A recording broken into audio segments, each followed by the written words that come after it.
Announcement guys, another day, another job. Ang gagawin naman natin ngayon guys ay magkakabit tayo ng door. Pero itong door na kakabit natin guys ay double swing door. Kung bakit double swing door ang ilagay natin dito guys, dahil ito ay laundry, ang mga doors ng laundry at least 32 inches.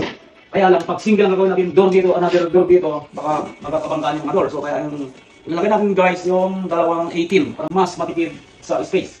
So guys, samahan nyo ako mag-install kayo ng double swing door. So una natin ilagay guys ay yung jam sa taas. Pero kailangan natin nakamit ng laser level para siguradong level na level siya. Guys, ikabit natin yung left side door jam. Ilalagay natin yung door. Yung hinge natin, i-reflect natin ito sa door jam. Magmula hinge, kung saan yung hinge mag plus 1/8 ka, 7 inches, magiging 7 and 1/8 dito. So ang groove natin dito sa door guys ay kung anong thickness yung hinge natin. Hindi na ako naglalagay ng groove doon sa door jam. Dito lang ako sa door naglalagay ng groove.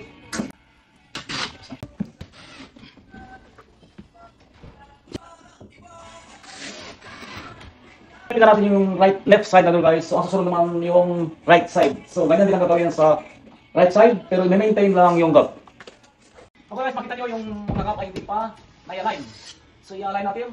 So ito ang gagamitin natin guys. Shim ang tawag ito. Yung makita nyo yung patuloy siya. Habang binabol mo siya ay nag-adjust yung mga jam natin. Kailangan kabilaan paglalagay siya kabilaan para maging flat siya o maging level. Yan, magiging natin sa kabila.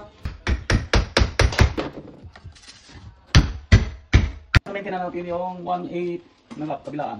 So makita nyo guys, nung nalagyan natin yung mga shim, na-maintain natin yung mga gap dito sa side, sa gitna, at saka sa taas. So ito ang tutulong sa iyo para ma-maintain mo yung mga gap at para ma-align mo yung door o door jam.